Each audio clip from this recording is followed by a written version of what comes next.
10 en punto de la mañana iniciamos un nuevo programa aquí en la Junta Médica. Muy buenos días a todos. Buenos días, Les. ¿Cómo estás, Paula? Muy buenos días. Hoy vamos a hablar de una enfermedad que ataca mucho a las personas mayores. Ese oscurecimiento, opacidad del cristalino que se va a transformar en lo que llamamos la catarata. Eso vamos a verlo ahora con nuestros expertos, cómo funciona y cómo se maneja esta entidad. Enfermedad visual. Visual que impide pues, que uno poco a poco vaya viendo nublado y borroso cada vez. Y también vamos a conocer más sobre los peces cebra. ¿Para qué servirán? Lo averiguamos, pues, Edward ¿no? nos va a contar. Lo averiguamos después. Empezamos el programa.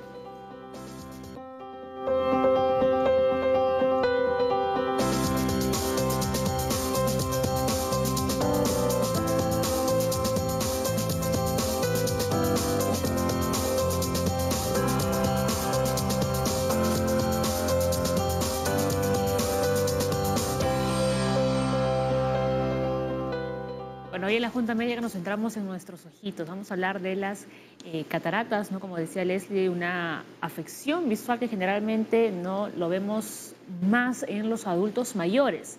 Claro, se va opacificando esta lente. El ojo funciona como si fuese una cámara. Entonces, justamente este lente que comienza pues a recibir la luz externa, proyectando hacia la retina y haciendo que uno pueda ver mejor, cada vez se va oscureciendo. Como cuando llueve o cuando se moja una luna, tú estás viendo que cada vez se ve más borroso, igualito. Cada vez se va viendo menos y el tratamiento pues es quirúrgico finalmente. Claro, ¿no? Ahora, ¿será solo la cirugía el único tratamiento, ¿no?, para las cataratas o existirán otros? Ahora se los vamos a contar con nuestros médicos invitados. Pero también más adelante vamos a conocer sobre los peces cebra. Edward nos va a hablar sobre todo el experimento que trabaja con sus genes, cómo van viendo pues, la evolución de las especies y varias cosas que él mismo piensa y solamente él puede hacer. Recordarán a Edward Málaga, ¿no?, el neurobiólogo de la Cayetano Heredia, que estuvo, ¿no?, hace bastantes semanas aquí en el programa y nos comentó sobre los peces cebra, ¿no? Y Aura fue a buscarlo a su laboratorio y nos trae un informe completísimo sobre este tema. Pero un asunto muy importante también, Leslie, ¿no?, es que se han agregado nuevos fármacos, ¿no?, contra el cáncer. Sí, se han agregado nuevos fármacos a la lista de elementos esenciales. Esto implica que dentro de los fármacos que uno debe de tener en cada país, en cada farmacia para atender, se han incluido ya fármacos que han demostrado que mejoran mucho lo que es el cáncer. Y Cáncer fármacos de mama, por cáncer de vía pulmón, oral. así es. No por vena, oral. No, justamente la ventaja de estos son que son vía oral. Lo bueno es que están ya metiéndose en los petitorios porque son bastante caros. Pero siempre en la parte médica todo lo que demuestre científicamente con estudios de que mejora, esos van involucrándolos poco a poco. Porque al final, si es caro, más caro sale la enfermedad. Claro, ¿no? Según la OMS, señala que se han agregado 28 productos para adultos, 23 para niños y especifica nuevos usos para 26 de ellos que ya figuran, ¿no?, en esta lista según la calidad-precio, ¿no?, y que ya se ha comprobado que son evidentemente buenos, ¿no?, para contrarrestar los efectos de esta enfermedad y también de otras. Claro que sí. Si has visto también este reporte, mencionan varias enfermedades que estaban desatendidas. Está la leishmaniasis, está esquistosomiasis, varias enfermedades que no se hace mucho estudio.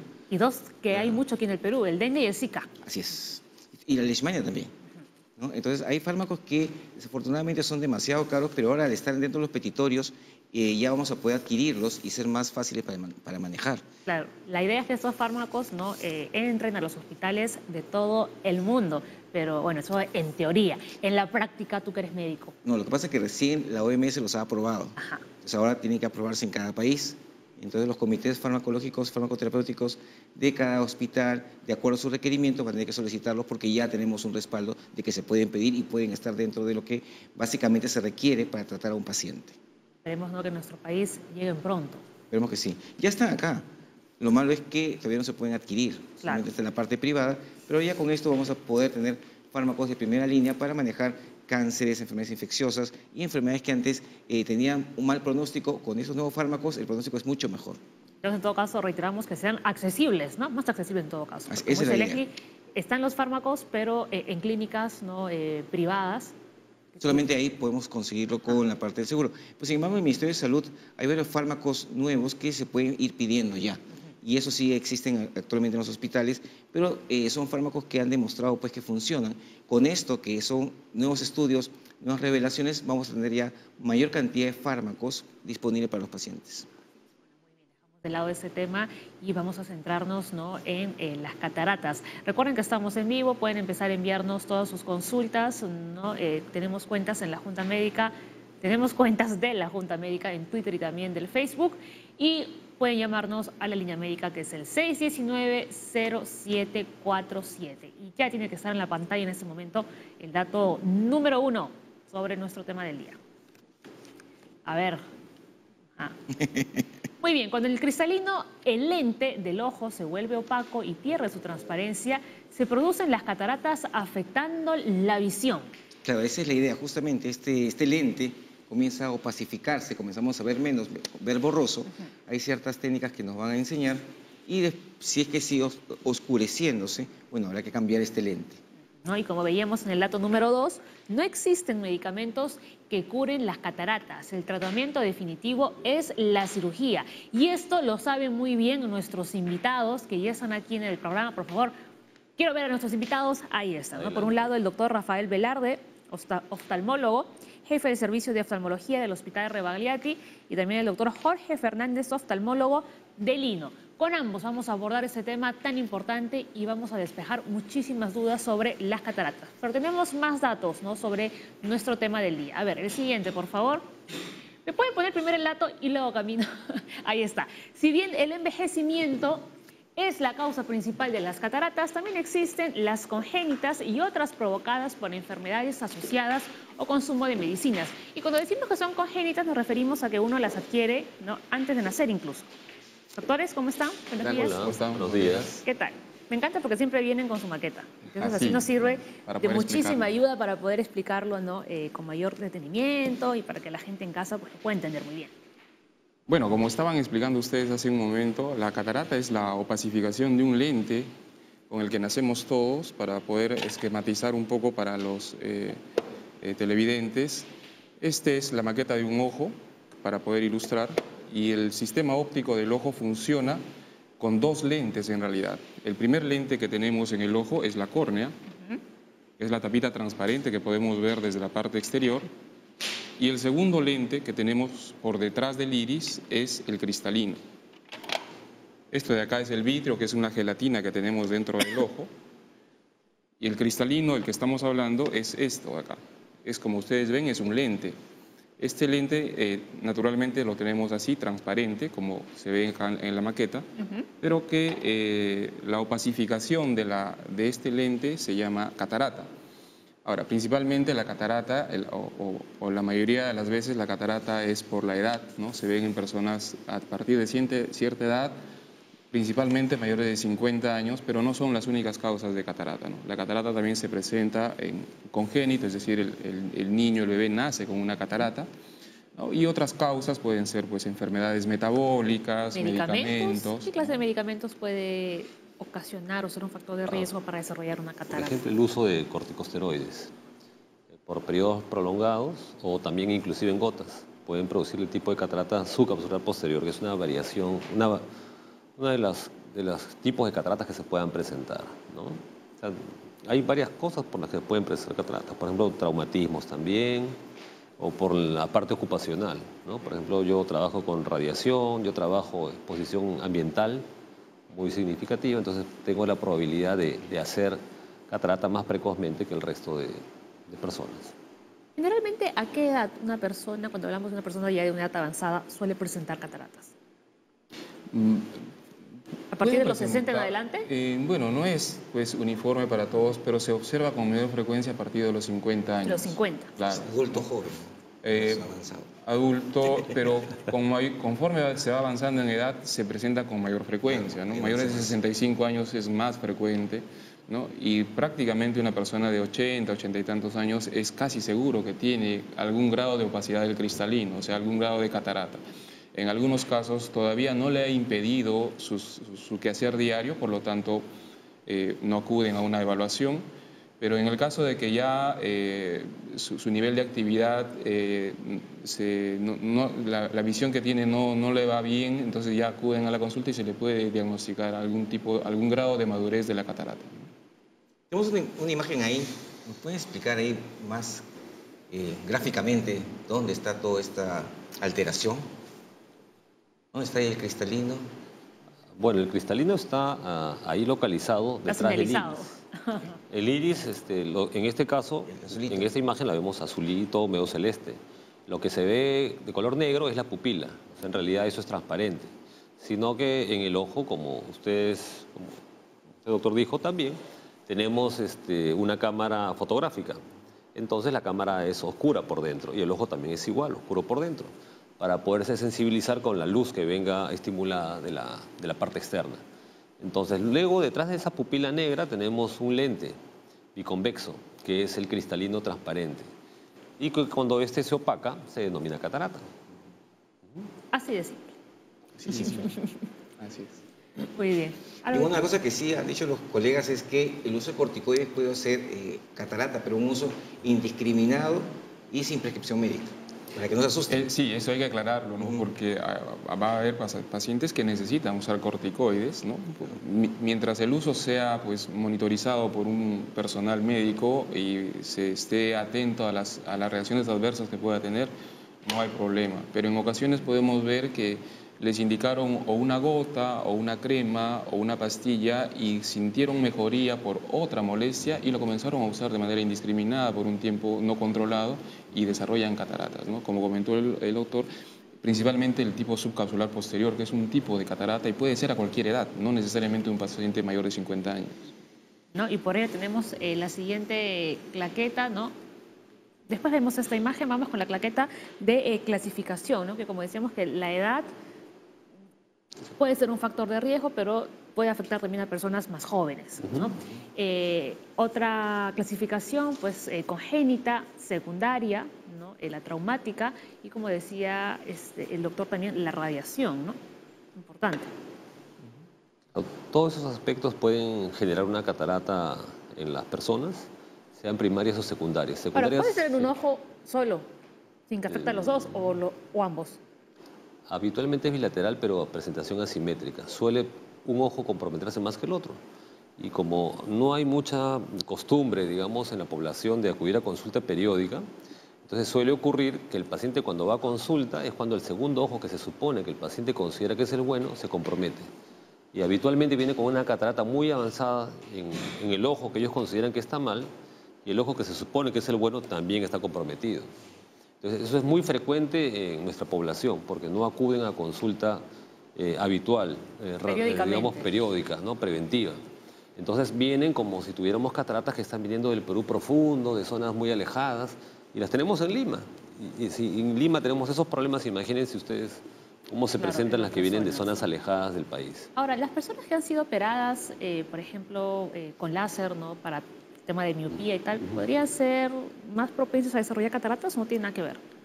No está relacionado el uso del láser para cirugía refractiva con el desarrollo de cataratas. No tiene nada que ver. Lo que sí, en esta población que se ha operado de una cirugía refractiva en la córnea, es decir, para evitar el uso de los lentes, va a haber un cálculo, va a tener que hacerse un cálculo de lente que se le va a colocar en la cirugía con un poco más de cuidado para poder calcular mejor el lente intraocular que se le va a colocar en la cirugía. Pero no está relacionado la cirugía con el desarrollo de cataratas. Sí, dentro de la parte secundaria también habría que decirle a la gente que personas con presión alta, personas con diabetes, personas que fuman, que consumen mucho alcohol, también están propensos a las cataratas, en cierto grado.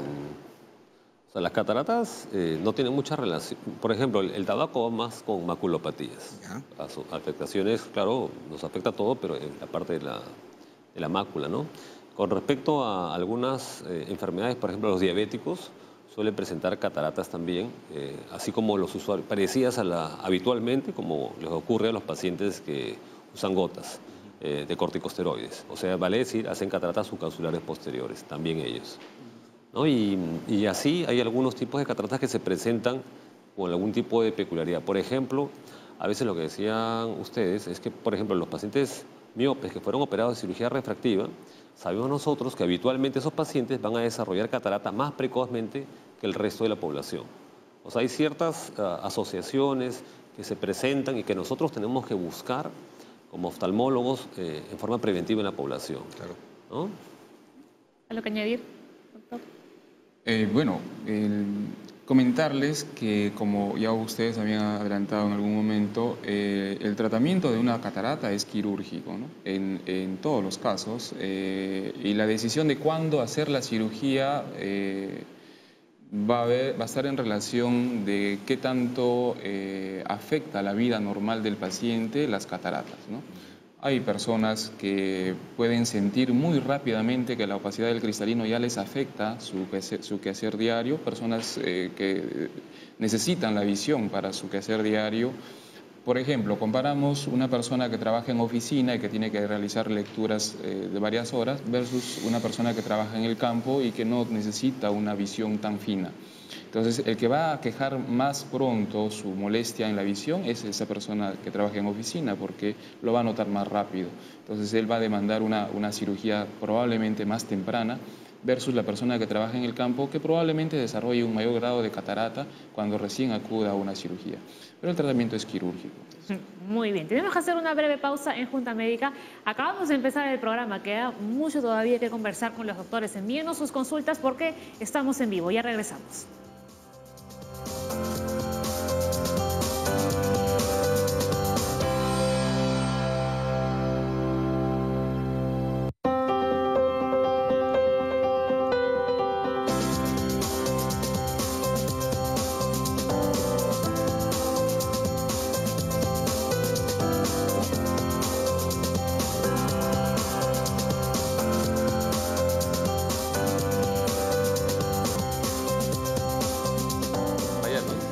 Seguimos aquí hablando de las cataratas en Junta Médica y vamos a repasar junto a los doctores, ¿no?, algunos síntomas que aparecen, ¿no? Visión borrosa u opaca, pérdida de intensidad de los colores, visión doble, dificultad para ver en la noche, ¿no?, sensibilidad al resplandor a los destellos, frecuentes cambios en la medida de sus anteojos. Y ahora sí, por favor, podemos poner la imagen, ¿no?, que reflejaba muy bien cómo es que ve o cómo está el ojo, ¿no?, cuando una persona no tiene cataratas y cómo se ve nuestro ojo cuando sí hay catarata. Claro, esa imagen es interesante porque en el dibujo de arriba pueden ver la pupila negra, ¿no?, que es como normalmente se ve a una persona que no tiene catarata. Y en la imagen de abajo se puede ver la pupila más bien un poco blanca, ¿no?, y eso es típico de una persona con catarata. Pero no en todos los casos se ve así. O sea, hay algunos casos de catarata en el que la opacidad del cristalino se localiza básicamente en la parte posterior, ¿no?, la que está más distante de la pupila, y no se va a ver la pupila negra, ¿no? Entonces, siempre cuando la persona ha notado una disminución de su visión, es mejor que sea evaluado, ¿no? Se torna como que grisáceo, ¿no? Esa percepción es para nosotros, claro, si para lo nosotros, observamos al los que paciente. vemos el ojo, claro. Claro.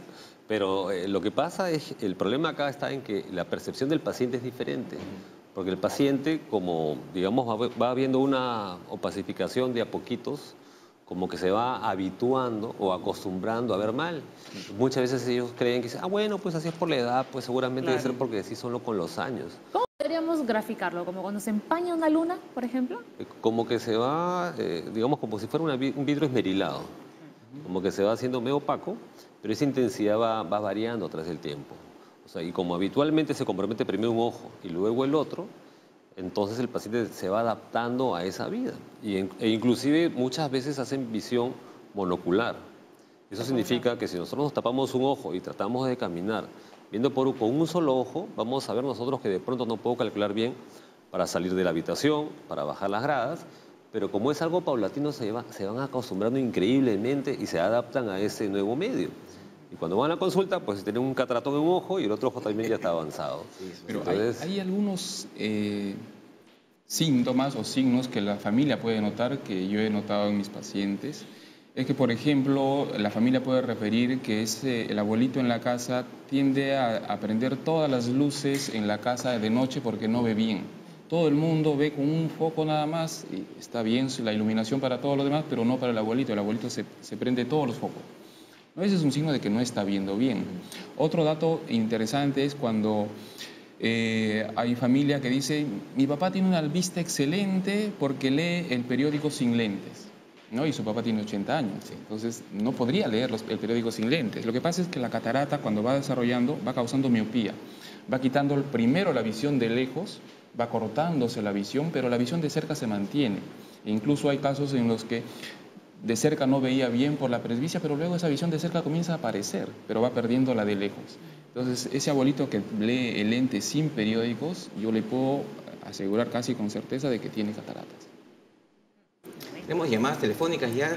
Henry de La Molina, 42 años, dice: a los 5 años perdí la visión del ojo izquierdo por un accidente. Hace 6 meses empecé a ver nublado. No tolero la luz solar y se me nubla la vista. Me recetaron gotas y me dijeron que no tenía nada. ¿Qué otros exámenes debo hacerme para descartar catarata? Bueno, debe hacer una consulta oftalmológica. Claro. O sea, definitivamente para que no solamente le midan la vista, sino que le tomen la presión, lo dilaten, ¿no? Y puedan ver si es que hay algo pues, en esa mácula o la córnea está buena. No necesariamente va a ser el cristalino con una catarata, ¿no? Sí, si él hizo una evaluación oftalmológica y le dijeron que no había catarata, es casi seguro que no tiene catarata, porque al oftalmólogo difícilmente se le va a escapar diagnosticarle una catarata, ¿no? Entonces habría que considerar otras posibilidades. Puede haberse inflamado la córnea, puede haber una uveitis, que es una inflamación intraocular, y todo eso se relaciona con las molestias que él comenta ahí, ¿no? Una consulta. Cuando uno tiene una catarata, obviamente uno hace un fondo de ojo y ve pues nublado y no ve el fondo, ¿no es cierto? Si yo voy a estos lugares que venden anteojos, ahí me hacen ese tipo de evaluación, a una óptica. Me evalúan el fondo de ojo, me evalúan la retina, me evalúan la catarata, o simplemente me hacen una medición de la vista, así muy simple. Claro, lo que suele hacerse básicamente es una medición de la vista, pero esa medición de la vista no necesariamente está correctamente realizada. Y no te ve ninguna estructura del ojo. Definitivamente, ni le toman la presión, ni no tienen lámpara de hendidura tampoco para poder magnificar y ver las estructuras del ojo, o lentes, digamos, para poder evaluar el ojo en las partes internas también. Entonces, normalmente eso solamente es una apreciación parcial de la medida del paciente. Tenemos una evaluación completa por un oftalmólogo, obviamente. Sí, lo que pasa es que habitualmente en una primera consulta, solamente hablando de la refracción, el paciente debería de ser sometido muchas veces a una cicloplegia para tratar de ver su medida real. ¿Qué es una cicloplegia? Significa hacer una parálisis farmacológica del músculo ciliar que está dentro del ojo, que es el músculo que permite que podamos ver de cerca. Por ejemplo, cuando yo veo de lejos, mi músculo está relajado, entonces mi cristalino está delgado. Y cuando yo quiero ver de cerca, este músculo se contrae, el cristalino se abomba y aumenta el poder dióptrico, tal cual como una lupa. Entonces, eso es lo que nos permite ver de lejos y de cerca en simultáneo, ¿no? Pero cuando tenemos niños, cuando tenemos adolescentes, gente joven, y tienen algunos síntomas que, por ejemplo, puede ser me canso al leer, o sea, veo bien de lejos, pero me fatigo. Entonces, nosotros en esos pacientes empezamos a sospechar que pueden ser hipermétropes. Y si no son sometidos a una prueba correcta, pues la medición va a salir mal. Entonces, por eso, no pocos pacientes terminan con correctores que no les ayudan. Y son una inversión de dinero en vano, ¿no? Claro. Además, hay que recordar que en las ópticas el interés es comercial, básicamente. Claro, es vender los Entonces, lentes. no va a haber una evaluación. También hay que tener en cuenta que si es que es evaluado por un optómetra, la toma de la medida de vista está bien, pero nadie nos garantiza que en las ópticas tengamos un optómetra. Claro. Muchas veces son el propio vendedor que ha aprendido empíricamente a medir lentes y es el que va a evaluar y va a dar un diagnóstico y le va a prescribir unos lentes. Entonces no se puede confiar en una evaluación así. Tenemos otra consulta. Carmen tiene 84 años. Dice, hace 7 me operaron de cataratas, pero no quedé bien del ojo izquierdo y me indicaron que era normal. Ahora uso lentes para ver de lejos, ver la televisión, pero cuando salgo a la calle no los uso. ¿Puedo volver a operarme del ojo izquierdo? Ahí lo que tendríamos que ver, si la señora ya tuvieron 7 años de operada y tiene una alteración visual del ojo izquierdo y le dijeron que era normal, probablemente se refiere a que la cirugía fue bien realizada, pero que puede haber algún problema intraocular, por ejemplo, una maculopatía, una alteración de otro tipo, en la que no va a poder ver mejor. Vale decir que cuando una persona se opera de cataratas, mejora hasta donde su realidad le permite. O sea, no todos vamos a mejorar a 20/20. Hay ojos que tienen potenciales de poder ver solo 20/30 o 20/40. Y eso estamos hablando de gente joven. No todos llegan a los rangos de normalidad, entre comillas. Y cuando van pasando los años, menos personas tienen la capacidad de poder llegar a eso. Porque a medida que van pasando los años, así como nos salen las pecas, como nos salen las arrugas, como nos salen las canas, pues las máculas hacen maculopatía. Y no es que a todos les dé, pero a las personas que les da, pues simplemente nos tenemos que acomodar lo mejor que podamos con las opciones que tenemos y seguir adelante, ¿no? Entonces, no haría falta que se vuelva a operar porque le va a pasar lo mismo. Evaluar. Evaluación. Primero evaluación. Claro, habría que evaluar, ¿no? Hay algunos casos en posoperados de catarata que se opacifica un poquito el lente después de la cirugía, ¿no? Algunos casos pueden suceder y en esto se puede resolver el tema con una limpieza de ese lente. En realidad no se opacifica el lente, sino que en la cirugía, envolviendo al cristalino que se ha convertido en catarata, hay una cápsula que es una estructura muy delgada y ahí se coloca el lente. El que se opacifica es esa cápsula con el tiempo, en algunos casos. Y haciéndole una limpieza, que es un procedimiento de 5 a 8 minutos, se puede mejorar la visión. Pero todo eso depende de la evaluación. Claro. Entonces, poder responderle es un poco limitado, ¿no? con lo que sabemos del caso. Y lo otro también es que cuando el ojo envejece, envejece todo también. Claro, claro. No solamente la catarata que se malogró y el resto está perfecto. No, la córnea también se opacifica, aparecen opacidades periféricas primero, que son el halo senil, lo que podemos ver como un círculo blanco alrededor de la córnea. El cristalino se vuelve cataratoso, ¿no? Y la retina puede haber degeneración de la mácula, que es una alteración en las células de la mácula, que es la zona de la retina que mejor capta las imágenes, ¿no? Entonces, si esa zona se degenera, pues no va a haber una buena visión, incluso con una cirugía de catarata realizada en buenas condiciones, ¿no? Muy bien, a ver. Esto es importante, ¿no? Para que lo puedan explicar bien. La cirugía de cataratas consiste en la extracción del cristalino natural nublado para reemplazarlo por uno transparente artificial. Claro, cuando nosotros hacemos el procedimiento quirúrgico, vamos a reemplazar primero solo la transparencia. O sea, es sencillo y fácil de entender que si está opaco, pues lo retiramos y ponemos algo transparente, pero no solamente es eso. Cuando nosotros operamos, desde el punto de vista refractivo, tratamos de corregir los defectos refractivos del paciente. Vale decir que si el paciente era miope de -5, lo operamos y tratamos de dejarlo lo más cercano a 0. Si es que fuera hipermétrope, tuviera pues un +3, un +5, hacemos lo mismo, tratamos de dejarlo a 0. Y también existe la tecnología para corregir astigmatismo. O sea, puedo corregir la parte esférica y la parte astigmática en el acto quirúrgico. Pero todo eso depende mucho de la tecnología. Tenemos felizmente ahora muchas opciones. Cada vez pueden salir mejores los cálculos de los lentes intraoculares y en eso es que andamos. Porque acuérdense que el cristalino no solamente es transparente, sino tiene un poder dióptrico determinado que se puede utilizar durante la cirugía. Es como que tuviéramos zapatos entre -10 y +40. O sea, dioptría estamos hablando. Y entonces, en todo ese rango tenemos posibilidades de corregir a los pacientes sus defectos refractivos, aunque la mayoría oscilan entre las 16 y 24 dioptrías, pero, digamos, hasta estos extremos podemos tener de medidas, ¿no? O sea, por lo tanto, no es que saco yo una lente y coloco una lente, así de simple, sino que básicamente vamos a corregir también otra cosa más, que sería la refracción. La cirugía permite eso, ¿no? Que se le pueda colocar un lente que le permita enfocar en la retina y tener la mejor visión que le sea posible, ¿no? Claro. En su estado. Y relacionado a este tema, doctores, José les pregunta, ¿cuáles son las técnicas de abordaje de cirugías en la actualidad? ¿Es el mismo procedimiento para los niños, adultos y los adultos mayores? Bueno, lo que hacemos actualmente en cirugía de catarata es facoemulsificación, es lo más moderno en cirugía de cataratas. Es una técnica que utiliza ultrasonido, ¿no? Se hace una incisión pequeña de unos 2 milímetros, 2.2 milímetros. Por ahí se introduce una pieza que hace que dentro del ojo se pulveriza la catarata, es decir, se fragmenta en pequeños pedazos que son aspirables por la misma sonda que se ha introducido en el ojo. Entonces no se hace una incisión grande, es un corte muy pequeño. Por ese mismo corte se coloca el lente intraocular cuando ya todo está limpio adentro, que es un lente plegable que se enrolla en sí mismo, ¿no? Como un cartuchito y se coloca dentro. Dentro del ojo se extiende el lente una vez colocado en la posición que queremos.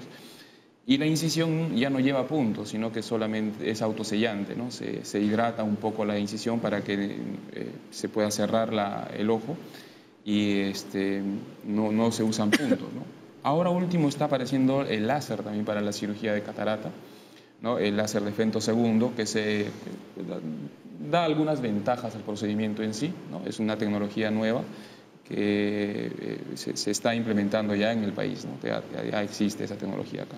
Eso se está viendo ya en el INO, en salud. Bueno, en el salud no contamos con femtosegundo, sí con facomulsificadores, pero lo que está diciendo el doctor Fernández es que el femtosegundo es un complemento a la cirugía de cataratas. O sea, el ultrasonido, el facomulsificador, siempre va a ser parte de la cirugía. El procedimiento, digamos, agregado con el femtosegundo va a ser las incisiones, digamos, en la córnea, en la apertura del cristalino, de repente en el fraccionamiento también, pero no evita el uso del ultrasonido, que tengamos que usar nosotros en forma física, ingresar al ojo y hacerlo, ¿no? Y en cuanto a lo que preguntaba, si hay alguna variación de la técnica de cirugía en adultos o en niños, es la misma, ¿no? Claro que los oftalmólogos pediatras hacen algunas variaciones en los niños, porque en ellos es más frecuente que se opacifique la cápsula posterior, ¿no? Entonces ellos retiran la cápsula posterior en la misma cirugía para evitar esa alteración, esa opacificación. Esa es, diría, la única diferencia que se encuentra entre niños y adultos, ¿no? Vamos ya con la última consulta de este bloque. Leonardo dice, ¿por qué demora un paciente, ¿por qué demora que un paciente pueda ver claramente después de la operación? Le ponen su parche cuando sale de la operación y después le ponen lentes oscuros. Dependiendo del tipo del paciente, dependiendo de cómo evoluciona, si la herida se hace completamente autosellante o no, se podría colocar un parche de pronto o un punto, si es que fuera el caso, que no es lo más frecuente, pero que pues, puede presentarse. También depende de qué grado de catarata estoy enfrentando yo. O sea, ese paciente, en qué condiciones vino a que yo lo opere. Entonces, cuando yo hablo con los pacientes, yo les digo, es como la tinca. O sea, si tú compras más números, tienes más probabilidades de complicaciones. Tu cirugía va a ser más difícil, va a ser más riesgoso para tu ojo, va a ser más difícil para tu cirujano. O sea, no deben venir con una cirugía más avanzada porque hay más probabilidades de riesgos. Claro, nosotros no somos magos, nosotros somos médicos y somos oftalmólogos, tenemos la tecnología, pero tampoco no podemos hacer más de lo que podemos. Claro, ahora, la recuperación es como cuando uno se opera la miopía con láser, de que durante un tiempo no puedes ver, por ejemplo, la televisión, te fastidia mucho la luz, o es diferente. Bueno, habitualmente lo que hacemos, hay dos formas de poner la anestesia en la cirugía, ¿no? Puede ser con anestesia tópica, solamente en gotas, no se le coloca ningún inyectable al paciente. Hay algunos casos en los que sí necesita colocarle una anestesia, se llama anestesia perivulvar, se coloca una inyección alrededor del ojo para anestesiarlo. Y en el caso de que se usa anestesia tópica, el paciente ni siquiera se le venda, no se le pone gasas, solamente se le pone un protector plástico que es transparente. En muchos de los casos salen ya viendo de sala de operaciones, caminando. Y la recuperación va a depender mucho de cuánto se inflame el ojo después de la cirugía, ¿no? En algunos casos puede haber una inflamación que demora pues unos 5, 7 días, 10 días en resolverlo con el tratamiento en gotas que se le brinda, pero en algunos casos al segundo o tercer día ya están viendo bastante bien. En cuanto a los cuidados postoperatorios, se les pide pues, no hacer esfuerzos físicos, no hacer fuerza, mantener en un reposo relativo, ¿no? No se les manda a la cama tampoco, ¿no? En la casa que estén haciendo una vida normal. Una vida normal que no implique hacer fuerza y no se expongan al polvo. ¿Doctor? Bueno, básicamente lo que más podríamos decir es que de pronto cuando tenemos unos pacientes con cataratas duras, tenemos que estar siempre acompañados de toda la tecnología y de los recursos para poder darles un buen servicio, ¿no? Básicamente sería eso, que nosotros solemos tener todo en nuestras salas de operaciones para cualquier eventualidad que se pudiera presentar. Bien, a ver, vamos rápidamente ¿no? Con algunos criterios de exclusión, ¿no? Para la cirugía de cataratas: insuficiencia cardíaca, insuficiencia respiratoria, diabetes o trastornos metabólicos descompensados, otras patologías oculares, ceguera absoluta. ¿Están de acuerdo con esos criterios de exclusión? Yo diría que son relativos, ¿no? Cuando converso con pacientes que los veo que el familiar lo ha traído al abuelito porque ve que no ve bien, se le informa que tiene cataratas y el abuelito como que se muestra reacio a operarse porque no quiere que lo toquen. Trato de explicarle la situación, los beneficios, los riesgos también, hay que informarle todo. Finalmente, lo que les informo a los familiares y al paciente, que el único paciente que no se opera de catarata es aquel paciente que no quiere operarse de la catarata. No podemos obligarlos, ¿no? Todos los demás pacientes y los temas que han mostrado en la diapositiva son relativos, ¿no? Nosotros pedimos una evaluación preoperatoria, lo evalúa el cardiólogo y en caso necesario lo puede evaluar también el neumólogo para ver si ese paciente tiene algún riesgo para serse sometido a la cirugía. En el caso de que nos informen de que hay algún riesgo pero es manejable, se le puede operar al paciente. Básicamente estas personas que están descompensadas no se podrían operar, obviamente. No, obviamente no. Es lo único. No, porque el resto sí se puede, claro. porque es algo bastante local, Sí. no medita pues una anestesia general. Ahora, sobre la ceguera total que comentaron, pues no, cuando ya la ceguera es irreversible, no hay nada que ofrecerle al Magia no paciente. hacemos. ¿No? Claro. Claro, y además otra ventaja que tenemos nosotros es que habitualmente lo normal es que tengamos anestesiólogos que sedan a los pacientes y los monitorean a los pacientes durante el acto quirúrgico. Entonces, si en algún momento pues hace una crisis hipertensiva, un momento, espérate, no puedes empezar, vamos a sedarlo un poquito o vamos a esperar que le baje la presión, entonces puede esperar en la sala de espera y entre otro paciente. Y así, y vamos controlándolos, de acuerdo a las indicaciones que da cada subespecialista, ¿no? Por ejemplo, puede ser que el endocrinólogo nos diga, bueno, pues si presenta glicemia más alta de tanto, les pasamos tantas unidades de insulina rápida y en fin, ¿no? Eso es cuestión de manejarlo. Y sobre todo, cualquier cirugía tiene que ser pues en un centro especializado, no en cualquier lugar. Porque acá nos aseguramos que tenemos pues todo el equipo y los profesionales que tienen pues el anestesiólogo, el cirujano y todo lo que pueden ayudarnos a que estemos mejor. Muy bien, momento de hacer una nueva pausa en Junta Médica, pero al volver les contamos, ¿no?, de qué se trata esta investigación, ¿no?, con los peces cebra. Interesante, ya regresamos.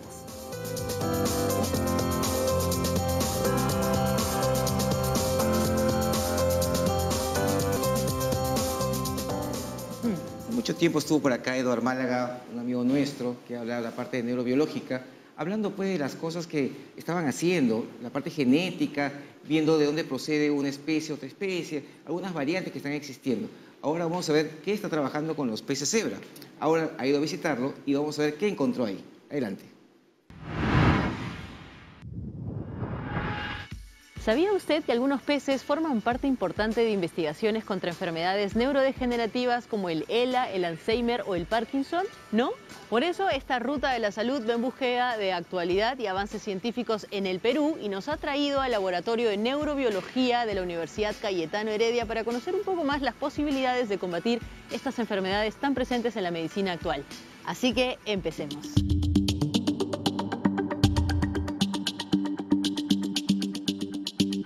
Bien, y ya estamos con nuestro especialista, el doctor Eduardo Málaga, neurobiólogo de la Universidad Cayetano Heredia, que nos va a contar un poco en qué consiste esta gran investigación. Doctor. Nuestro foco de estudio, nuestro tema central de investigación es entender por qué y cómo se mueren las neuronas cuando tenemos enfermedades como el mal de Alzheimer o el mal de Parkinson, en el cual a cierta edad las neuronas empiezan a morirse misteriosamente. Entonces, en este laboratorio reproducimos algunos de esos procesos para estudiarlos mejor y comprenderlos.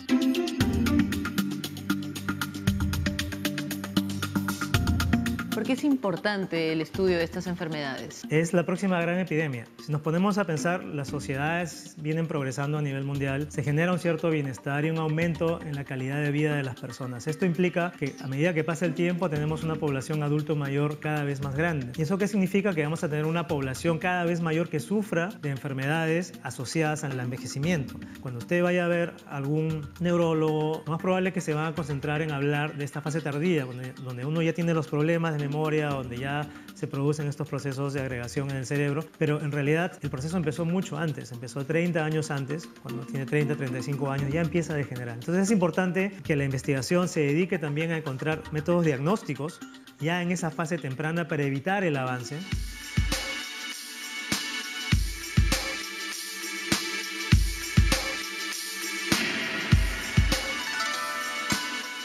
que llegan usted y parte de la investigación a utilizar a estos peces y por qué son los más adecuados en todo caso? Bueno, los peces llegaron en maletas. Es una historia increíble. Es importante saber. En nuestro caso, cuando vimos que las tentativas usando el ratón para estudiar estas enfermedades fracasaron, decidimos probar con los peces cebra. Se trabaja principalmente con los embriones. Son muy similares anatómicamente, tienen cerebro, tienen el mismo tipo de células, el mismo tipo de neuronas y, lo que es muy importante, tienen cerca del 80% de genes que en humanos producen enfermedades. Entonces eso lo hace un buen modelo. Esto es un embrión de pez cebra de aproximadamente un día. Luego al día siguiente ya ves que el cerebro se ha formado con estructuras más definidas, los ojos ya están más claramente definidos. Y estos peces, por ejemplo, estos embriones son transgénicos, es decir, están manipulados de tal manera que les brillan las neuronas. Es decir, si yo apago la luz y pongo un filtro fluorescente, voy a ver que le brillan en verde acá, por ejemplo, todas las neuronas del sistema nervioso central. Ya con más acercamiento podríamos ver los grupos de neuronas, los axones, los nervios, y podemos incluso hacer reproducciones de videos en los cuales aislamos solamente esos tejidos y podemos ver cómo crecen, cómo se reproducen, cómo mueren. Por ejemplo, una de las cosas que hacemos son micromanipulaciones. Con una pequeña aguja estamos pinchando ese cerebro y le estamos inyectando el amiloide beta humano, o sea, la sustancia que en humanos produce el mal de Alzheimer en 30 años. Y puedes ver en verde, eso es un grupo de neuronas, ¿ya? Y son los nervios que están creciendo desde ahí, que se ve más claro. Y si pintamos, coloreamos esa sustancia nociva con rojo, por ejemplo, en este caso, vamos a ver cómo a medida que pasa el tiempo y se añade más y más esta sustancia, se van a ir acumulando en las neuronas. Esa era una de las primeras preguntas. ¿Podemos simular el proceso por el cual este amiloide entra a las neuronas en humanos? Y la respuesta es sí. Entonces es un nervio normal. Cuando le inyectamos el amiloide beta de humanos, vemos que aquí están las células, el axón, el nervio no crece. En algunos casos simplemente no puede crecer.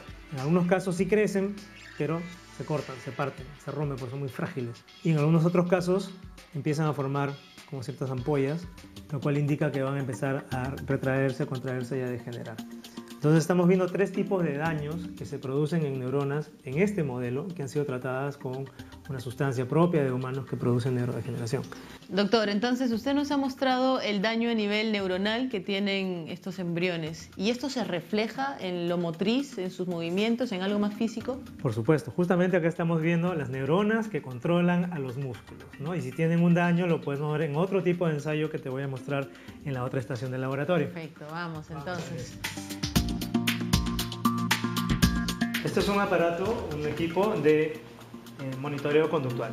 En estas plaquitas hay pocillos, hay huequitos, y en cada uno de ellos tú pones un embrión. Y esta máquina lo que va a hacer, te permite registrar el movimiento simultáneo de hasta 96 embriones a la vez, con diferentes tratamientos. Pueden ser patrones normales de nado, que los comparas a embriones que han sido tratados con este amiloide beta humano, o que han sido manipulados para cierta proteína de importancia neuronal. Y lo que va a generar la máquina, un video en el cual tú puedes apreciar cómo estas larvas se mueven. Al cabo de cierto tiempo te muestra en líneas de diferentes colores dónde ha estado ese embrión, cómo se ha movido, en qué dirección, si sus movimientos son rápidos, son cortos, son lentos. Entonces de esta manera yo puedo conectar los daños que veo con qué le pasa a ese embrión. A los 96 que están tratados igualitos, a cada uno le pongo un fármaco diferente que yo sospecho que podría ser una potencial cura. Y con esto yo puedo rápidamente, en cuestión de media hora, ver si alguno de esos 95 compuestos genera una mejoría. Genera que el embrión se comporte como antes de haber sido manipulado. ¿Qué sucede con los peces cebra? Yo creo que es importante saber qué sucede cuando mezclamos la ciencia con la vida animal. Otra de las grandes ventajas de este modelo es precisamente el tema ético. Cuando trabajas con mamíferos, siempre vas a tener el problema de que es cruel someterlos a ciertos tratamientos. Los animales adultos solamente los usamos para producir estos embriones, para cruzarlos nada más. Ahora, los embriones, por supuesto, sí son manipulados, sí son estudiados, sí son disecados, pero los embriones también tienen una consideración especial porque hasta los 7 días aproximadamente no sienten dolor, no han desarrollado el sistema nervioso lo suficiente. Doctor, y para ir finalizando la entrevista, cuéntenos qué proyectos se vienen a mediano y largo plazo. Tenemos un evento el próximo año, que es un evento mundial. Normalmente los investigadores de peces cebra se reúnen una vez al año, ya sea en Europa o en Estados Unidos. Y lo que estamos logrando es que esta red latinoamericana se convierta en una sede más del Congreso Mundial. Tenemos gente muy prestigiosa que hace trabajos muy importantes en Asia, en Europa, en Estados Unidos, que van a venir a este evento. El evento es un evento doble. Vamos a tener un curso de 2 semanas aquí en Cayetano Heredia, donde vamos a mostrar todas las técnicas novedosas y sofisticadas que se pueden trabajar con este modelo. Y por otro lado, vamos a hacer un congreso de cierre en el Cusco de 4 a 5 días, en el cual vamos a mostrar todas las maravillas y todas las bondades del modelo. Y con toda esta información importantísima y de bastante valor, cerramos nuestra ruta de la salud, que esta vez apuntó hacia los avances científicos en nuestro Perú. Así que, doctor, muchísimas gracias, un placer. Pero el peruano tiene gran inventiva, tiene gran creatividad, hay gente muy brillante que triunfa en el extranjero. Y quizás el reto es poder hacerlos triunfar acá, ¿no? Darles la posibilidad de triunfar, de generar conocimiento que va a generar luego innovación. La innovación no la van a tener en 2 o 3 años, la van a tener en 10 años, en 15 años por lo menos, pero tiene que ser propia. Innovar para muchos significa traer algo nuevo al Perú, mientras que en un país desarrollado innovar es crearlo, inventarlo de cero. Y ese proceso no lo estamos promoviendo suficientemente. Interesante, ¿no? Bastante interesante porque usa un modelo en el cual tiene muchos genes parecidos a los del humano. Y lo que están haciendo acá es colocando ciertas sustancias que van a formar parte de la enfermedad neurodegenerativa y le están colocando a cada uno ciertas sustancias diferentes, ciertas concentraciones, para ver en cuál hay mejoría. Entonces es un avance bastante grande porque podríamos llegar a corto plazo a poder determinar qué nos podría ayudar a que no se almacenen estas sustancias y por lo tanto tener una vejez mucho más tranquila y sin ningún tipo de enfermedad neurodegenerativa. Gran trabajo el de Edward Málaga y todo su equipo, ¿no? Así es. De aquí Mira un cómo Edward saludo. se fue de la batería Ajá. a la neurociencia. Un saludo para él desde aquí, desde la Junta Médica.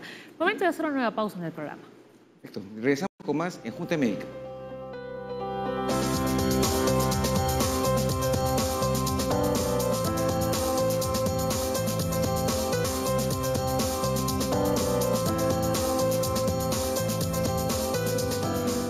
Con todas las consultas que nos están llegando a las cuentas de la Junta Médica en las redes sociales, como por ejemplo esta del Twitter.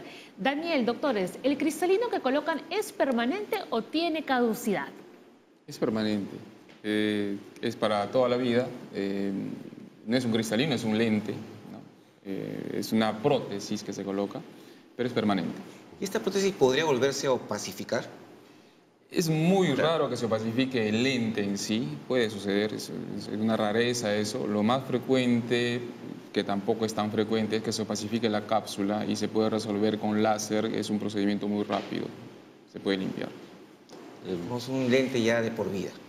Sí, bueno, por eso es que lo que debe pasar es que cuando uno se opera de cataratas, debe operarse con un muy buen producto. Existen lentes, digamos, antiguos, que eran los lentes esféricos. Actualmente tenemos lentes asféricos. Entonces, los pacientes muchas veces no saben que existen diferencias. Es como que me diga Leslie, yo quiero un carro.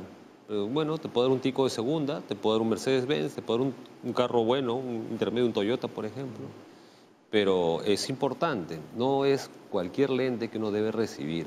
Debe recibir un buen producto para tener un buen resultado. Los ahorros no siempre son buenos, en el caso, hablando de la parte privada, ¿no? Ahí el ahorro sale más caro. Así Claro. es. Entonces debe ser un buen producto para tener un buen resultado. Pero tienen pacientes así muy a menudo que les dicen, doctor, cámbiame el lente que me ha puesto. Sí, por ejemplo pasa eso porque ahora con la tecnología actual tenemos la posibilidad de tener lentes multifocales intraoculares. Entonces los pacientes nos dicen, oye doctor, ahora yo ya sé que hay lente multifocal. Entonces sáqueme el que tengo y póngame otro, pues. Entonces le digo, oiga, esto no es un cambio de llanta, le digo, no le podemos estar cambiando. Por eso le digo es que usted debió haber escogido esa tecnología en el momento que fue puesto, o de repente están apareciendo nuevas tecnologías también que nos permiten darles multifocalidad a los pacientes que ya fueron operados de cataratas, ¿no? Son cosas que cada vez en todas las áreas de la ciencia estamos desarrollando más y tenemos más opciones, que más bien esas opciones podríamos hacerles complementos. Que justamente son lentes de adición, ¿no? Pero no que le cambie uno, le ponga el otro. Sería excepcional que tuviéramos que retirar un lente. Póngame uno color verde, azul. A ver, por teléfono nos llamó Luis Alberto desde Coma, 66 años. Dice, ¿las personas diagnosticadas con ojo seco son propensas a tener cataratas? No hay relación entre el ojo seco y el desarrollo de cataratas. La catarata básicamente es por la edad. El ojo seco también se presenta a cierta edad, pero no tienen relación. Había otra pregunta, ¿no? que escribía un joven y decía, ¿estar muchas horas frente a la computadora, frente a un monitor, podría originar cataratas? No, tampoco. No tiene relación.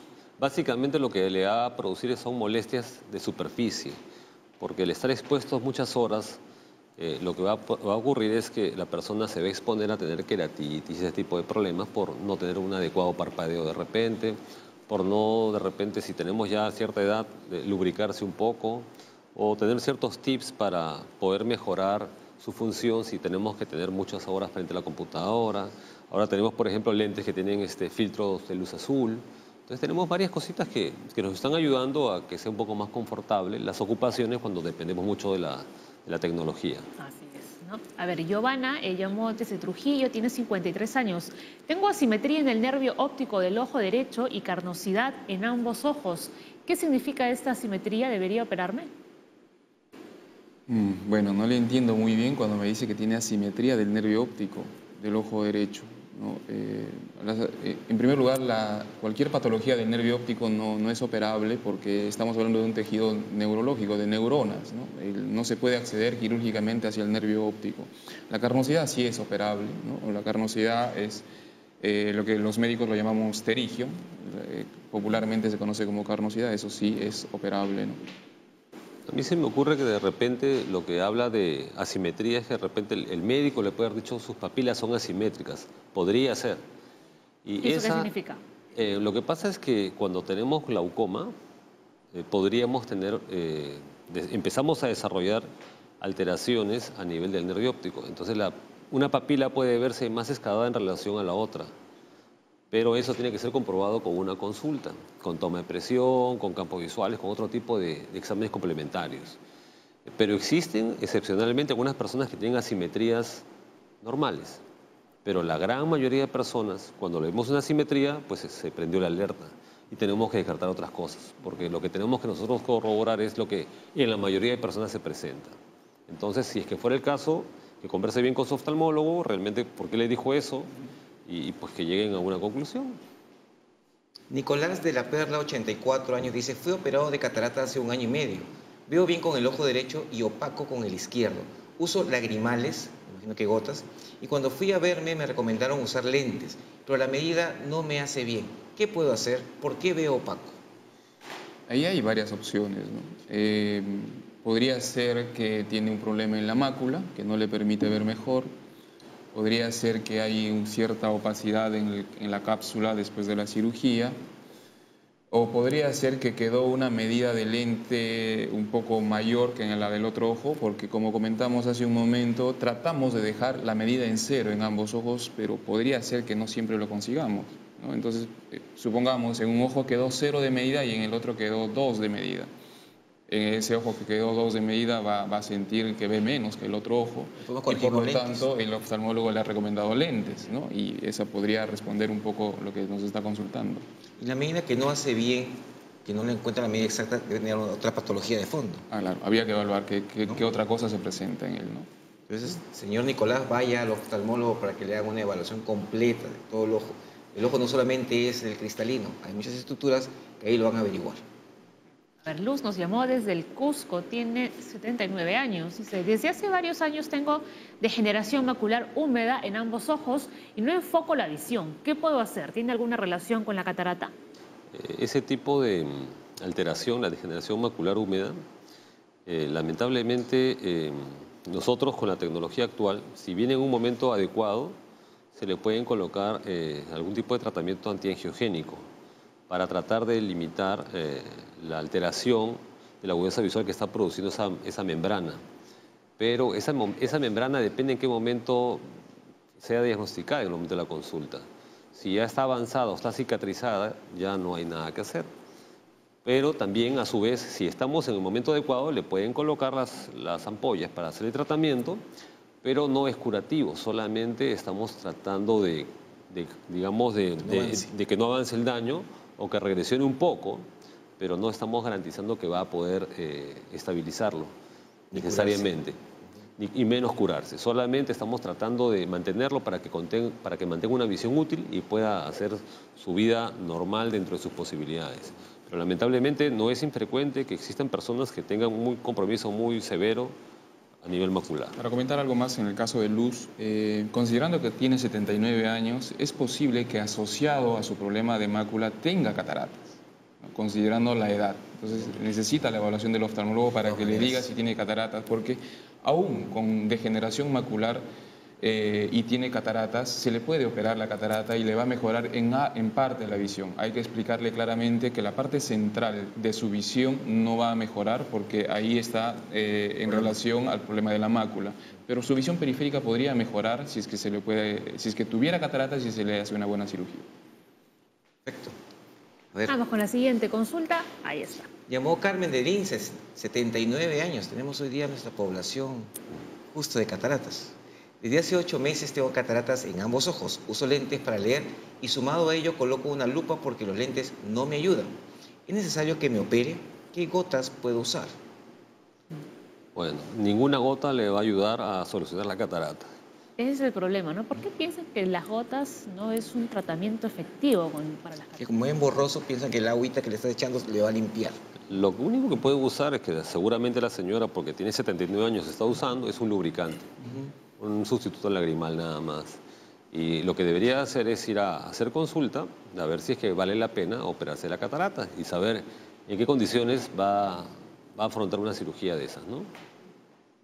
Bueno, que quede claro, ¿no?, a la señora Carmen, que no hay gotas No hay. que traten las cataratas, ¿no? Debe Que solo es un tema quirúrgico.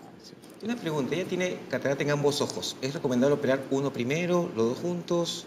Esa es una muy buena pregunta, ¿no? Lo que habitualmente hacemos en el INO es que operamos un ojo primero, esperamos que recupere la inflamación que se genera propia de la cirugía y programamos el segundo ojo, ¿no? En contadas ocasiones hemos operado los dos ojos en algunas situaciones especiales, pero que no es una práctica habitual que ¿No hay ninguna hagamos. indicación para los... Tenemos, lo que pasa es que con una cirugía de catarata, a pesar de que hay toda la tecnología y la experiencia y los expertos, tenemos mucho temor a que pueda desarrollar una infección después de la cirugía y hay que ser muy cautelosos en esa situación. Entonces preferimos recuperar un ojo y hacer la cirugía del segundo ojo. Y de paso para que quede funcional la paciente también. Claro. Bien, vamos con otra pregunta. Jessica dice, mi abuelo de 88 años fue operado hace 5 de catarata, pero a raíz de un golpe en la cabeza, después de la operación, no quedó bien y casi pierde la visión. ¿Es posible que se vuelva a operar? Una vez más, tiene que ser evaluado, porque existirían muchas razones por las cuales ya no está viendo bien. De repente fue correctamente operado, el lente quedó bien, y luego de un golpe podría ser que el complejo saco lenticular, o sea, vale decir el lente intraocular, se ha movido y se puede haber ido a la cavidad vítrea o puede ser que se esté moviendo. Entonces, por momentos podría ver bien, por momentos podría ver mal.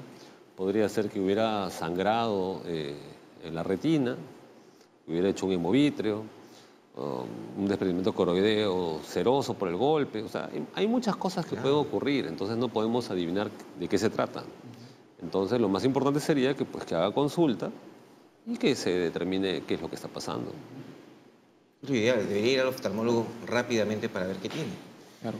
Si algo que muchas personas tienen, lo malo es que piensan que una sola enfermedad tiene una sola causa y un solo tratamiento. Pero es multifactorial muchas veces, ¿no? Claro, en el caso, por ejemplo, de Sí, este que está consultando, si es que es posible volverse a operar, solo en el caso de que se hubiese movido el lente por el golpe, ¿no? Para acomodarlo. Para reposicionarlo, si es posible hacer una reintervención. En los otros casos en los que hubiese habido una hemorragia, de pronto un daño en el nervio óptico a consecuencia del golpe, sí, habría que evaluar, ¿no? No creo que se pueda. Muy bien. Vamos con más consultas. Tiene Ahí el está. teléfono. María, de Jesús María. 80 años, me van a operar de cataratas, pero hago trombosis y estoy anticoagulada. ¿Tengo algún riesgo en la cirugía? ¿Sería un criterio de exclusión esto? No, es un criterio igual, todo es relativo. Normalmente cuando ese tipo de pacientes anticoagulados van a ser operados, van a recibir una consulta con el hematólogo y van a tener un tipo de evaluación para que modifiquemos su anticoagulación y para que el día de la cirugía reciba tratamiento adecuado previo a la cirugía. Por supuesto que tiene más riesgos porque tiene pues otro tipo de condiciones, pero de que se puede operar, Se puede operar. se puede operar. Además, hay que comentar ahí que la cirugía que hacemos actualmente, que es la facoemulsificación, no se toca tejido sangrante, ¿no? Se hace por la incisión, se hace por la córnea, que es un tejido avascular, no tiene vasos sanguíneos, se accede hacia el cristalino, que se ha convertido en catarata, que también es un tejido avascular, ¿no? Si es que no hubiera ningún contratiempo durante la cirugía, no habría riesgo de sangrado. Pero sí, se tiene en cuenta anterior a la cirugía la evaluación para poder modificar un poco la anticoagulación del paciente. Ahora, estamos recibiendo bastantes consultas, ¿no?, de adultos mayores. ¿Hay algún criterio en cuanto a la edad? ¿Es una persona ya a partir de los 90 años que no puede operarse o no? No, no hay ningún criterio. No hay ningún criterio. Muy bien, a ver, José dice, tengo 35 años, sufro de miopía y astigmatismo, 8 en el ojo izquierdo y 8.5 en el ojo derecho. Cuando era pequeño sufría de los lagrimales, pero desapareció. ¿Cuál es la probabilidad de poder tener cataratas en el futuro? La probabilidad es como para cualquier persona, solamente que en los altos miopes suele asociarse la presentación más precoz de cataratas. Pero las probabilidades son parecidas a todos. Pues no hay nadie que tenga más ni menos por tener una patología de la miopía, hipermetropía. Los que van a desarrollar antes la catarata son los miopes altos. Los miopes altos. Miopes altos. Más de 6 dioptrías ya se considera miopía alta. Este es un paciente con miopía alta. Estoy en este grupo entonces, doctor. Habría que estar considerando que sí, podría tener un desarrollo más precoz de cataratas versus a la población en general. Claro. O sea, hablamos de que 40 años. Habría que evaluar, no hacen todos uniforme, pero sí, se observa que los miopes altos tienden a desarrollar cataratas en edades más tempranas. Los pacientes diabéticos mal controlados también, ¿no? Lo desarrollan a edades más tempranas. Una consulta, ¿y este paciente, al igual como por ejemplo voy al gastro para ver cáncer de estómago, para colonoscopía, ¿cada cuánto tiempo debe ir al oftalmólogo? Se recomienda por lo menos una vez al año, debe estar Una vez evaluándose, ¿no? Depende de si el oftalmólogo ya en la evaluación le encuentra algo que demerita una evaluación más pronta, pues le indicará, pero como mínimo debe ser una Sí, pues la gente no va al oftalmólogo.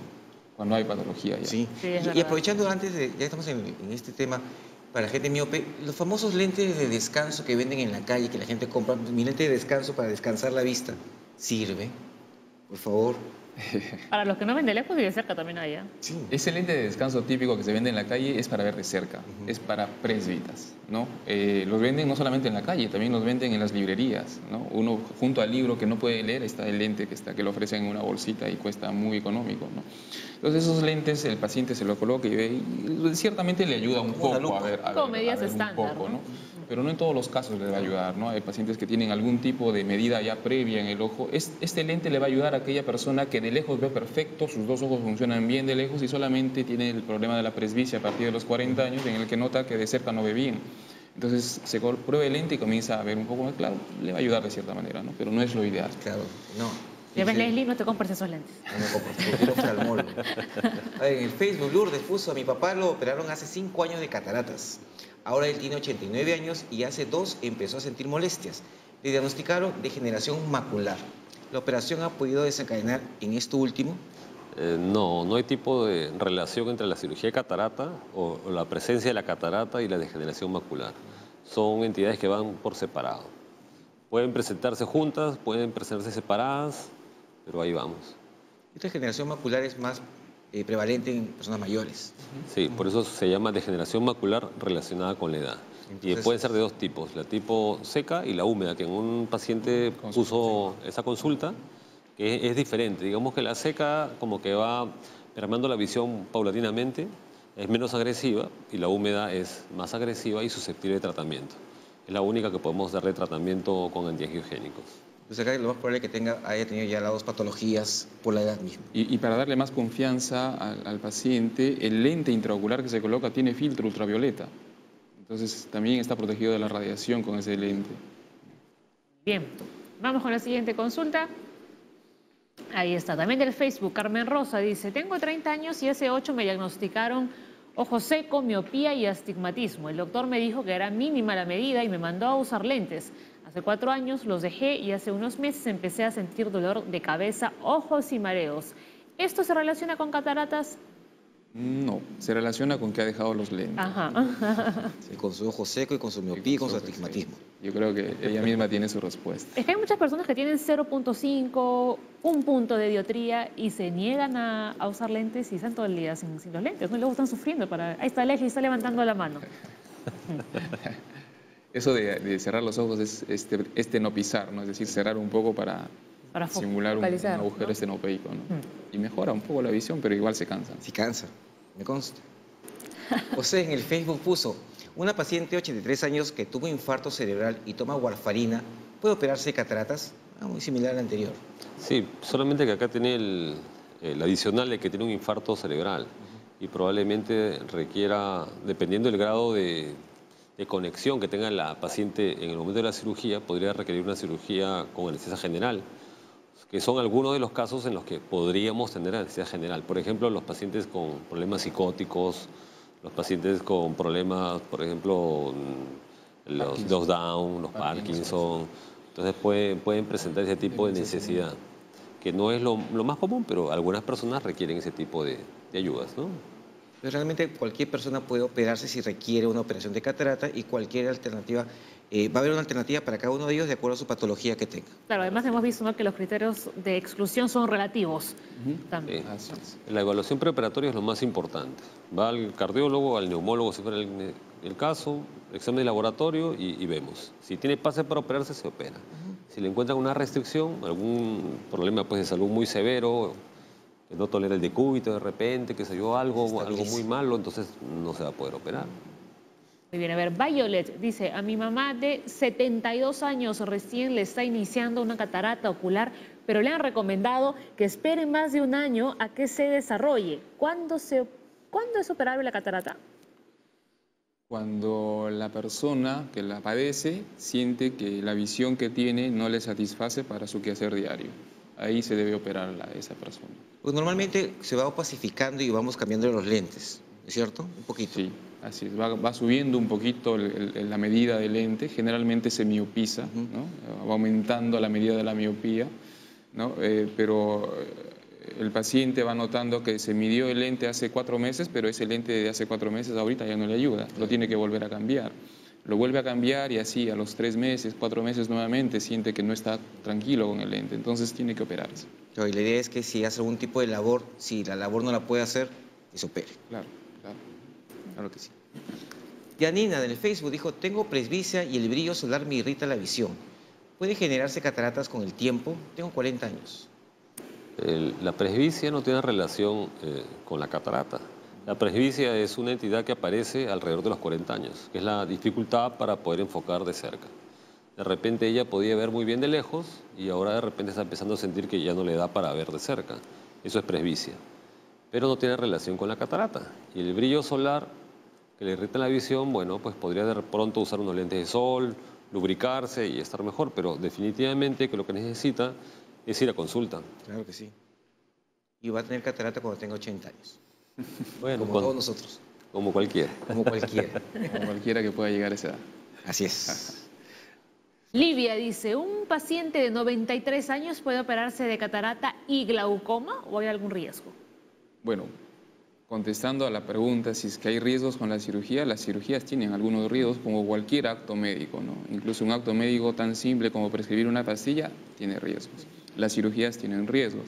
En el caso de la cirugía de catarata, obviamente se trata de minimizar los riesgos con las evaluaciones preoperatorias del paciente y con la tecnología y de acuerdo a la experiencia del que va a operar, ¿no? Pero sí hay algunos riesgos, ¿no? No se le puede negar o sería irresponsable decirle a un paciente que se va a operar y no tiene ningún riesgo, ¿no? Las cirugías de catarata sí. Ahora, la necesidad de operar una cirugía combinada de catarata y glaucoma va a depender de qué tan avanzado sea el glaucoma, qué tan bien controle con tratamiento con gotas o no. En realidad, o sea, en otras palabras, necesita la evaluación, ¿no? La edad no es una contraindicación por si acaso, ¿no? Y lo otro que la gente tiene que saber también es que si yo tengo catarata y otra enfermedad, en el preoperatorio me mandan con el especialista para ver mi otra enfermedad, cómo está todo estable, puedo operar. Esa es la idea. Celso, 60 años de Zárate, dice, mi mamá de 84 años se va a operar de cataratas y tiene que cambiarle el cristalino. ¿Corre algún riesgo por la edad que tiene? También le duele la cabeza. ¿Esto se debe a la catarata?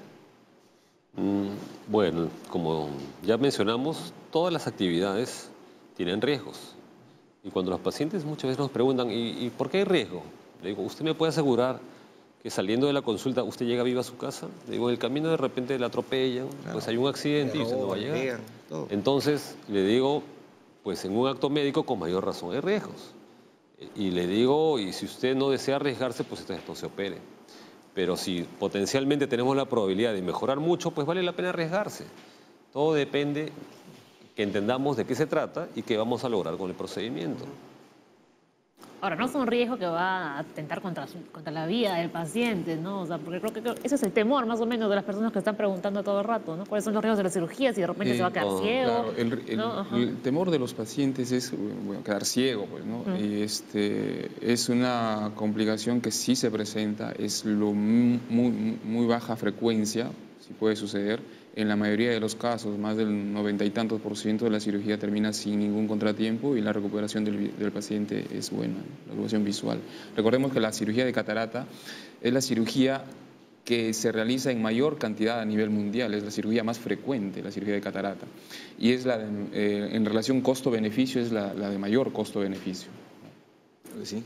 A ver, Ana dice, ¿se puede operar de catarata a una niña de 7 años? La llevé al oftalmólogo y me dijo que está en 3er grado.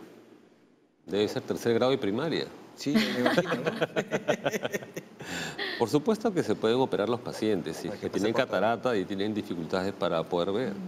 Entonces solamente es cuestión de conversar con su médico qué es lo que necesita hacer. Y yo quería contar algo con respecto a lo que preguntaron ustedes, si tengo algún riesgo. Los riesgos en realidad son poco probables que ocurran, pero pueden ocurrir. Tú también como colega sabes que, por ejemplo, vamos a hacer una cirugía de catarata. El anestesiólogo le induce la sedación y sabemos nosotros que es prácticamente que no ocurre, pero pueden hacer un paro cardíaco por una medicación colocada endovenosamente. Y eso puede existir. O sea, y eso nadie puede decir que no va a haber. Y por eso a un paciente, antes de la cirugía le digo, yo no te puedo garantizar absolutamente que no te va a pasar nada. Eso es imposible. No existe ese tipo de garantía en un procedimiento. Se le habla de probabilidades, se dice.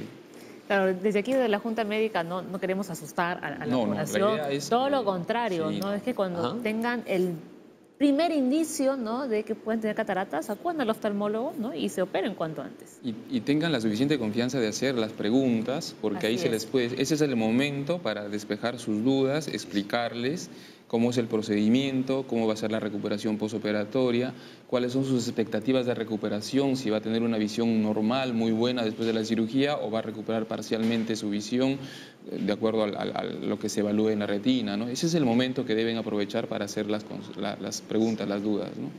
Y otra cosa que también es muy importante decirle a los pacientes cuando vienen con nosotros es que yo les digo claramente, mire, yo lo veo a usted en buenas condiciones de salud, no importa que tenga 80, 85 años.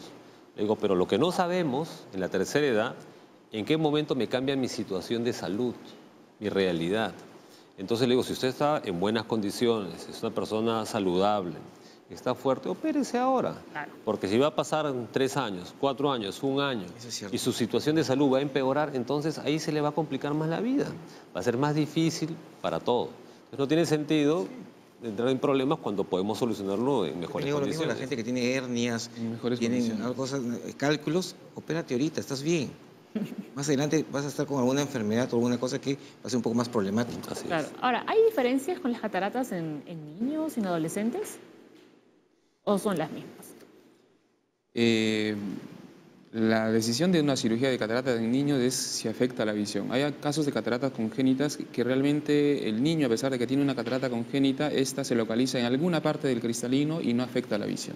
Entonces, en ese caso, mejor no operar, porque de todos modos hay riesgos con la cirugía y colocar un lente intraocular en un niño sabiendo que su medida con el tiempo va a cambiar, entonces ese cambio no se va a poder evitar, porque yo le pongo una medida, pues, supongamos le pongo 20 de medida, pero ese niño con el tiempo necesita otro tipo de lente y no le voy a poder cambiar el lente. Entonces, en los niños hay que valorar bien la decisión, en el momento de operar es cuando ese niño le está afectando la visión. No todos los casos de catarata congénita afectan la visión del niño, ¿no? tiene que ser evaluado. La indicación de operar una catarata va a ser una opacidad cristalina que impida que haga sus actividades. ¿No? Claro. No puede ver bien, que no puede desarrollarse. Claro. Claro. A ver, No importa la edad. atentos, miren a esta pregunta. Evi dice, mi hija tiene 8 años con artritis idiopática juvenil sistémica activa. También tiene catarata bilateral. ¿Se puede operar con láser? Lo que hacemos es que dijimos que el láser es un complemento del facoemulsificador. La cirugía de catarata siempre se va a realizar con un facoemulsificador, bueno, siempre y cuando tengan las condiciones adecuadas, la córnea esté adecuada y se pueda hacer. En el caso que todo esté correcto, el láser es un complemento al facoemulsificador y no al revés. Ajá. ¿Ya? Yo creo que aquí entiendo que la señora piensa que... El láser es mejor. O que la cirugía es el láser. No. Lo que pasa es que también algunas personas o algunas entidades, por tratar de tener publicidad, ofrecen la cirugía láser. Ujú. Entonces, o muchas veces lo entienden como que cirugía láser es la cirugía con incisión pequeña. Claro. Pero la cosa es bien clara. O sea, acá lo más importante es el facoemulsificador, lo que va a entrar al ojo. ¿Puede ser complemento con la otra o no? Sí. Hasta ahí nomás llegamos.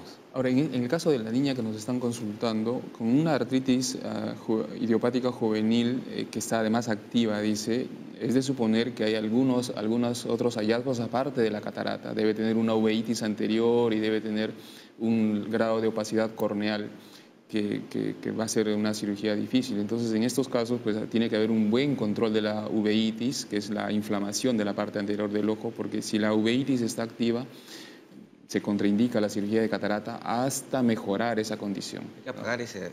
Hay que apagar ese incendio, hay que apagarlo y una vez que esté controlado, sí, pues hay que operarlo. Inclusive ese tipo de pacientes también pueden comprometer el ligamento suspensorio y el cristalino. Pueden hacer que tengan problemas también a ese nivel. Entonces, bueno, pues son más riesgos y hay que explicarlo al paciente o en este caso a la mamá de la paciente de lo que puede pasar durante una cirugía. Claro, lo que sí habría que aconsejar a la señora que tenga un control estricto, ¿no? Porque cada profesional le va a decir en qué momento va a ser el indicado para cada una de las actividades que tiene que hacerse. Una vez que se controlan estas condiciones propias de la patología de fondo, sí, debe operarse, debe operarse, ¿no? Porque va a mejorar su visión, su condición de su desarrollo, ¿no? El niño. Cualquier enfermedad que usted tenga que esté activa y que esté sin control, primero hay que controlarla y después ya los profesionales le van a decir cuándo operarse la catarata en este caso. Maribel, desde La Molina, 49 años, dice, ¿las personas que sufren de queloide pueden operarse de cataratas? ¿Le puede ser un queloide en el ojo? Es la pregunta. En la parte cutánea son los queloides, Claro, ¿no es cierto? O sea, en la piel. O sea, vale decir que si operamos el párpado. Pero felizmente que nosotros entramos por córnea clara y evitamos la probabilidad de que esas cosas puedan... No hay ocurrir. problema, Maribel. Me da risa como le he hecho un queloide en el ojo. A ver, tenemos otra consulta, la de Katy. Dice, ¿la catarata es hereditaria? Es una buena pregunta. En algunos casos es hereditaria, ¿no? La gran mayoría de las cataratas son seniles, es decir, por la edad. La gran mayoría. Pero las cataratas hereditarias sí son... ¿Y estas serían a otra edad? Las congénitas son hereditarias. Con las que nacen, muchas veces el papá o la mamá ha sido operado de cataratas también congénitas, ¿no? Ese tipo de catarata y algunos tipos de cataratas metabólicas también, asociadas a otras enfermedades. Mi papá tuvo cataratas a los 80. No. Yo, obviamente, a los 80 también tendré mis cataratas. Por la edad. Pero no por un tema hereditario, sino por la edad. Por la edad misma. Claro, sí. Bueno, tenemos la última, creo. Sí, vamos a recapitular ahí. No, y acabamos con las preguntas a las 11:24 de la mañana. Ahorita vienen más, no te preocupes. Otros factores de riesgo para cataratas, hemos dicho acá que hay familiares con cataratas, ¿no? Como las congénitas que mencionábamos, determinados problemas médicos, pues otro factor de riesgo, gente con diabetes. Haber tenido una lesión ocular, una cirugía de ojos o tratamientos de radiación en la parte superior del cuerpo. Tenemos también haber pasado mucho tiempo bajo el sol. Esta radiación ultravioleta también fastidia mucho, especialmente sin lente de protección. ¿Qué otros problemas médicos podrían también tener factores de riesgo acá? Además de los medicamentos que habíamos dicho, ¿no? Último factor de riesgo que comentas, claro, se asocia el desarrollo de cataratas en personas que están más expuestas a la radiación. Pescadores, agricultores, ¿no? Que su desempeño diario es al aire libre, ¿no? Versus los que están metidos en la sombra, en oficinas, ¿no? El trabajo. Yo a esta gente le diría que no compre esos lentes de sol que venden en la calle. No tiene protección. No tiene protección, pero dicen hay UV. Es que no tenemos como población la costumbre de protegernos los ojos, ¿no? Debemos procurar que la población se proteja los ojos con lentes de garantía, que le garanticen que tiene un filtro solar adecuado, ¿no? Si es que eso no se tiene en cuenta, no solamente el desarrollo de cataratas, la degeneración macular relacionada a la edad también está relacionada a la exposición a radiación y cánceres de la superficie ocular, de la conjuntiva y del párpado, ¿no? Todo eso se puede evitar con lentes. Rosa, hace 35 años me hicieron un trasplante de córnea y funcionó bien, pero ahora veo opaco. ¿Tiene algo que ver con la catarata? ¿Qué puedo hacer? Bueno, ahí hay los dos aspectos, ¿no? Que si tiene 35 años con un trasplante, realmente ha sido un tiempo bastante bueno de durabilidad del botón corneal. Entonces ahí tendría que pasar por una consulta, si es que el botón es el que está fallando, porque puede ser, son 35 años, tiene derecho ese botón a fallar, y podría requerir otro trasplante, podría requerir, pero de repente también se trata de la catarata, claro, o de las dos cosas juntas. Yo voy a su evaluación por el oftalmólogo. A ver, vamos con otra consulta más. Nos siguen llegando las consultas, ¿no?, a las redes sociales. Aderson dice, mi hija nació con puntos blancos en la vista. El doctor me dijo que es catarata congénita y que se tiene que operar. ¿Saldrá bien de la intervención? La pequeña tiene 2 años. Hay que evaluar qué tanto ve la niña, ¿no? Si definitivamente los puntos son visibles en la pupila, cuando la pupila no está dilatada, o sea, el papá o la familia lo ve cuando la niña está jugando en la casa, es muy posible que estén tapando el eje visual, ¿no?, por donde ve la niña, y sí le estén causando problemas a la visión. Y además tenemos la opinión de que su oftalmólogo le ha dicho que sí se opere, entonces yo creo que sí, ¿no?, debería considerar eso. Lo que pasa muchas veces con estos niños que tienen cataratas congénitas es que van asociados a otros problemas más, de pobre desarrollo de la vía neurooftalmológica. Por ejemplo, no sé si ustedes han visto que es frecuente que tengamos niñitos con nistagmus. O sea, los niñitos que tienen los ojos que se mueven, ¿no?, sí, como que estuvieran chocolateando. Entonces, eso significa que ellos tienen un pobre pronóstico visual. Pero, sin embargo, deben ser operados de cataratas para tratar de darles lo mejor que se pueda, para integrarlos aunque puedan hacer una vida lo más normal posible con los niños de su edad. Pero desde ya, si es que se presentan este tipo de problemas, tienen que hablarlo bien con su médico antes de operar. Por tener 2 años y tiene indicación, se opera. Claro, sí, se opera. No se preocupe, señor, no va a pasar nada. Claro, ¿no? Desde aquí animamos a ese padre, ¿no?, para que pueda operar a su hijo y que salga. Claro, para que se pueda desarrollar como cualquier niño. Bueno, ¿algunas recomendaciones finales que quieran brindarle a la audiencia? Además de las que ya hemos quisiera mencionado. hacer un comentario final sobre la catarata como problema de salud pública, ¿no? Según la OPS, la tasa de cirugías de catarata que debe desarrollarse a nivel Latinoamérica es más o menos de 3.000 cirugías de catarata por cada 1.000.000 de habitantes, ¿no? En el Perú estamos un poco menos de la mitad. O sea, por cada paciente que operamos de catarata, hay otro que se queda sin operar porque hay dificultades en el acceso, en el diagnóstico, en que la persona no confía, tiene muchas dudas, muchos temores, o simplemente piensa que la disminución de la visión en personas de adultos mayores es normal por relacionado a la edad y ya no busca ayuda para resolver el problema. Entonces, es importante concientizar primero a la población y mejorar el acceso a los servicios de salud ocular. Doctor Velarde.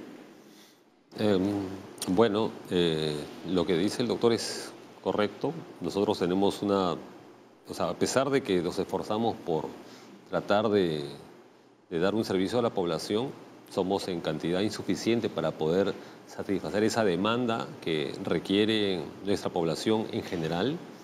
Somos un país centralizado, que deberíamos de tener más centros con alta capacidad de resolución en el interior del país, para que los pacientes no tengan que venir a la ciudad. Deberíamos, como política de Estado, así como queremos, lo que dice el doctor, también deberíamos de propulsar el tener centros médicos de buena calidad y en capacidad de poder acceder a toda la población para que puedan tener un servicio y una atención que merecen. De calidad, ¿no? Muy bien. Bueno, Leslie, ¿tu última recomendación? Bueno, como han visto ustedes acá, la catarata es algo que nos puede ocurrir a todo el mundo porque vamos envejeciendo y el ojo también va envejeciendo. Pero no hay que esperar último momento para ir al oftalmólogo. El ojo es sumamente importante porque nos va a permitir ver y estar en contacto con nuestro entorno.